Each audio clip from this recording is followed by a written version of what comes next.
Artinya ada pernyataan bahwa dia terlibat dalam dengan konten-konten negatif, narasi negatif tentang petisi RUU TNI dan Indonesia Gelap. Nah, jadi kami pengen tahu hasil pendalaman dari Kejaksaan Agung sendiri sampai mana, siapa saja yang terlibat hasil pendalaman dari Kejaksaan Agung ini, dari Marcella Santoso ini. Dan memang sudah ada beberapa data yang nanti perlu ditindaklanjuti lagi oleh Kejaksaan Agung dalam penyidikan lebih lanjut. Adanya aliran dana kepada buzzer misalnya, ya, kemudian kepada LSM tertentu, kepada yayasan dan orang-orang tertentu. Jadi dia sudah mengakui adanya aliran dana 500 juta, 2 juta US dollar kepada orang tertentu yang nanti perlu didalami. Ini baru pernyataan sejak dari MS ya, nanti kita terus dalami lagi. Selama ini dia membuat narasi itu kan tentunya bukan dia sendiri yang membuat, tapi kan ada orang-orang yang disuruh untuk membuat itu. Aneh loh, geng lawa-lawa Indonesia Gelap. Ini buzzer teriak buzzer loh ya. Di campaign Indonesia Gelap cair berapa lu Ernest, Bintang Emon dan juga Botak? Mana lagi nih guys? Coba kalian komen di kolom komentar siapa artis-artis yang ikut Indonesia Gelap. Dibayar berapa lu? Cair berapa lu? Ini kayaknya mereka lagi panik nih, hapus-hapus akun, hapus-hapus tweet gitu kan, hapus-hapus bacotannya. Ya panik lu. Bosnya ketangkep guys. Share video ini ke teman-teman kalian yang beleguk, yang FOMO ikut-ikutan.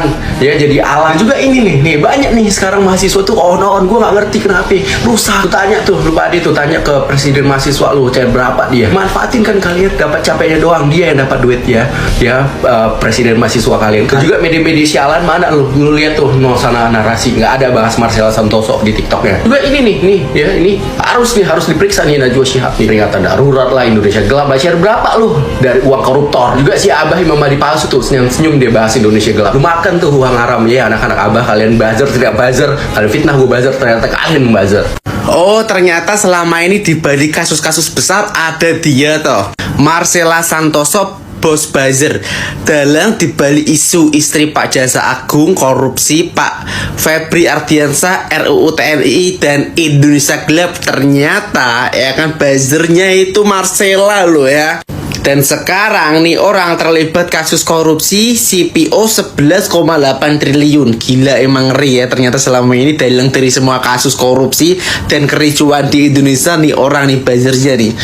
Dibalik fisik sebagai wanita, tapi tersimpan hati dan pemikiran yang ngeri lah ya. Coba menurut kalian gimana nih, mumpung kasus baru nih 3.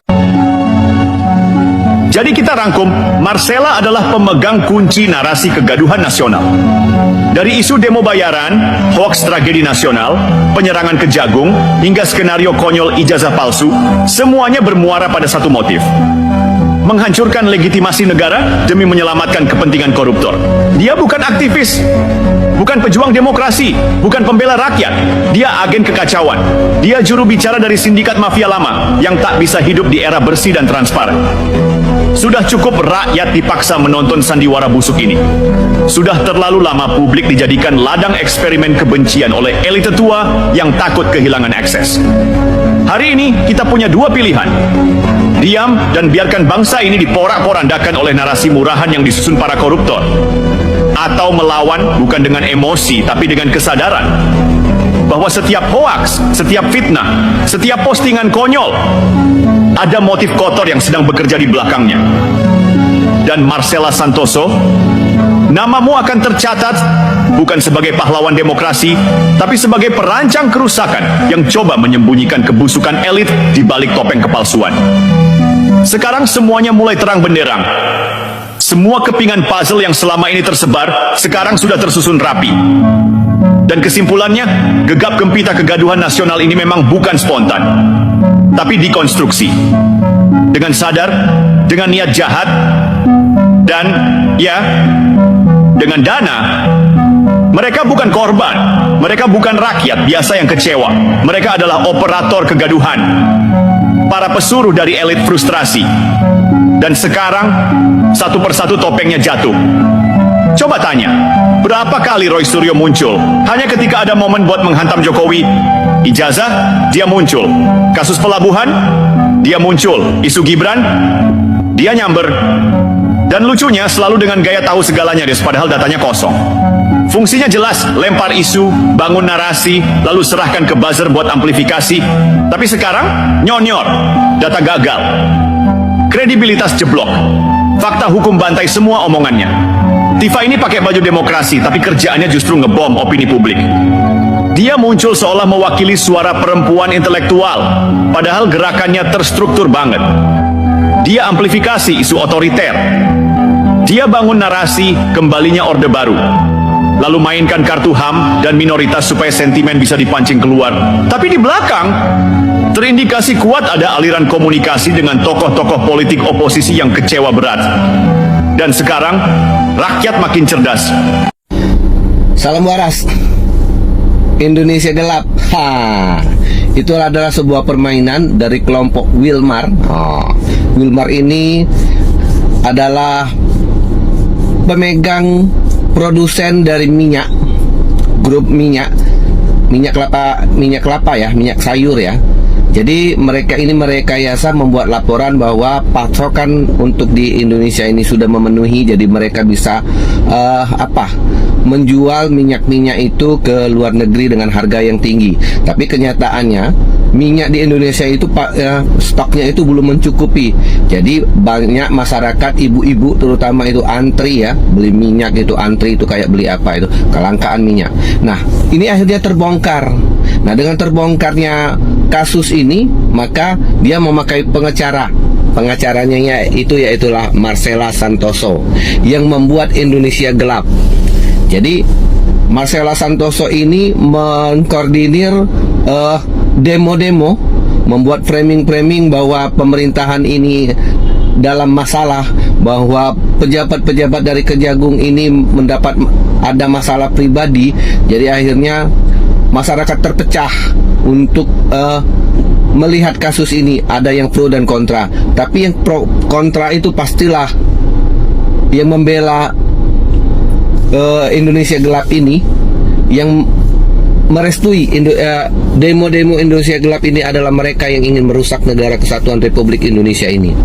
Mereka itu dibayar oleh Marcella Santoso ini.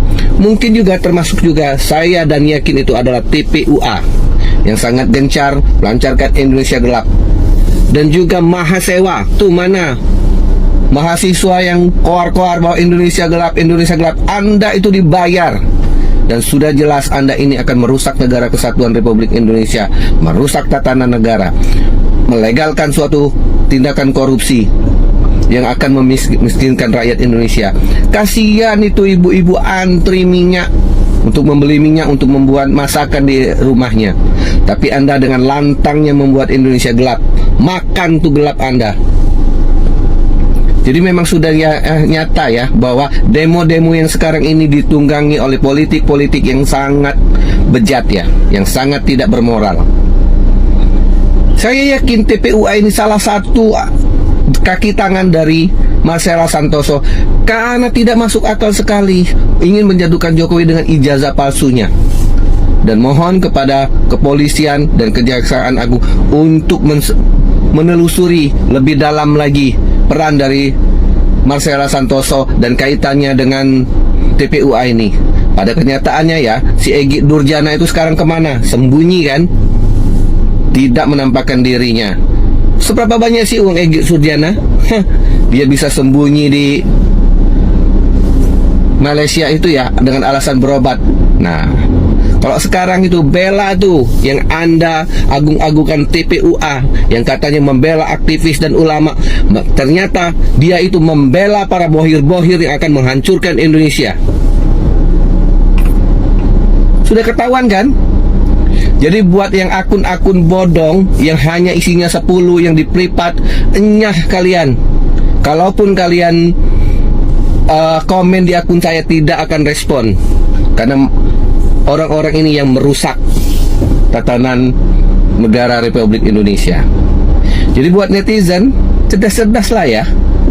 Kita tahu tuh, jangan dimanfaati orang-orang yang ingin merusak negara kesatuan Republik Indonesia ini. Jadi di akhir video saya sering menyatakan, jadilah netizen yang cerdas agar kita tidak dibodohi oleh orang-orang yang dipakai oleh bohir-bohir, yang dipakai oleh Marcella Santoso untuk merusak, untuk mengacaukan negara kesatuan ini, agar mereka itu melenggang, merampok uang negara. Yang disalahin siapa? Jokowi. Kenapa? Karena Jokowi menghalangi mereka itu. Jadi sekali lagi, salam waras. Ya. Buat kalian para media dan orang-orang yang kemarin dibayar sama orang ini ya, sama orang ini untuk menyerang Kejagung padahal pemerintah lagi bersih-bersih koruptor ya. Kemudian untuk menyerang pemerintah, untuk membuat narasi Indonesia gelap, RUU TNI. Gue tuh miris ya sama kalian. Jadi ternyata kalian ini dibayar sama orang ini, dibayar pakai duit dari hasil orang-orang korupsi yang ingin memakai jasa dia gitu. Jadi sehina itu kalian ya. Terus berlagak sok menyuarakan hati rakyat. Padahal kalian ini menakut-nakuti masyarakat Indonesia dengan narasi kalian ya. Seolah-olah Indonesia ini besok akan runtuh gitu. Udah nggak ada harapan lagi, udah nggak ada masa depannya lagi gitu. Narasi kalian yang menakut-nakuti masyarakat Indonesia ini ternyata dibayar. Padahal banyak orang yang percaya dengan kalian bahwasanya kalian ini berpihak kepada mereka gitu. Tapi sungguh miris gitu. Ternyata kalianlah yang dibayar. Padahal kalian selama ini teriak paling kencang gitu ya. Buzzer pemerintah dibayar pakai duit pajak. Ternyata kalian dibayar pakai duit haram, duit nyolong, duit hasil korupsi. Nampui nggak tuh? Malu kata gua mah.